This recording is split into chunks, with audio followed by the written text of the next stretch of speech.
reason we decided to focus on social emotional health is because we noticed that many of our scholars were having a lot of difficulty focusing in class, and we were having significant behavioral problems. Most of the techniques that we had used, that we had been accustomed to using as a system, were not rendering the results that we wanted. So we decided to reach out to Momentous Institute to see if they could give us some other ideas as to how to address the behavioral issues that we were seeing in our students. I mean, we've noticed kids as well, when they get out of the car in the morning, they get off the bus, a lot of times they're already coming in with a lot of pressure from home, or a lot of stress. Yeah, we were noticing we're having a lot of behavioral problems in the classroom. We were noticing kids were having a hard time really knowing how to calm themselves down.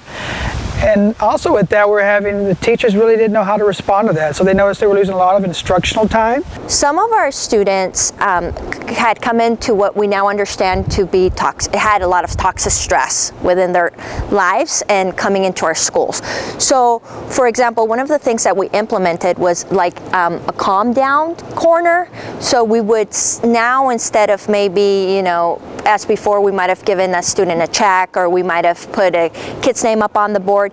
Now we're using different techniques to address that, and we're using relationship as the foundation to ensure that we're connecting with that student, and then bringing in the techniques that Momentous introduced us to ensure success for that student.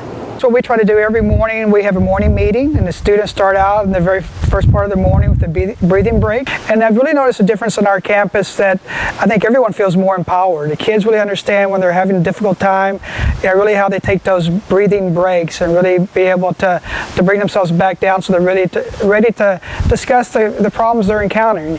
And also the teachers, once again, they feel more empowered. Now I think they have a better sense of, as a child is having a difficult time, how do they work with them, and how do they talk to them and help them get to the spot where they're ready to really talk about it and get back to learning. So the groundwork that a principal lays is incredibly important in order for this to be successful. You really have to have the foundational groundwork laid as far as the culture and climate of the school is concerned.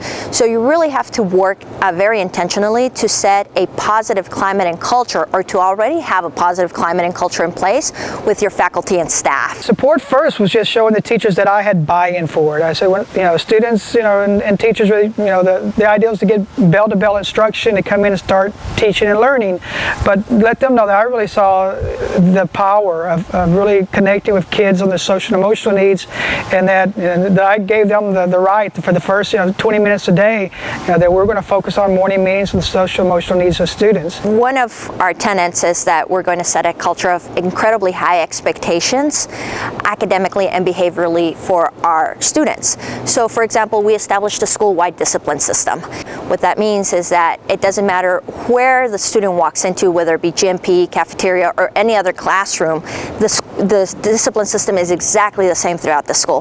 That really helped to ensure that all of us were on the same page in order to drive positive climate and culture, and in order to ensure that the students were not getting confused regarding what expectations were. We knew it was going to be a big shift for the campus, so our first start was really with professional development, really before classes even started. We actually spoke with the Momentous Institute, and they came out and really laid down the groundwork of why.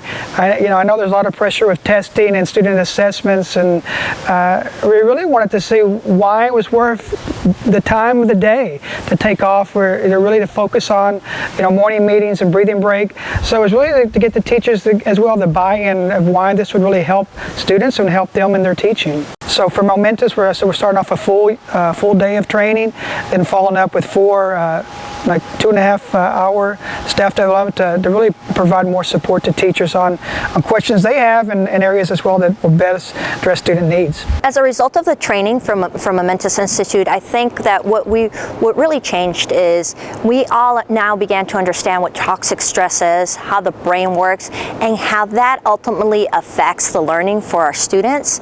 And when we understand how toxic stress plays a role in our students' learning, then we're more empathetic and more willing to try different strategies to ensure that we are getting 100% of our students, and that we are truly closing that achievement gap.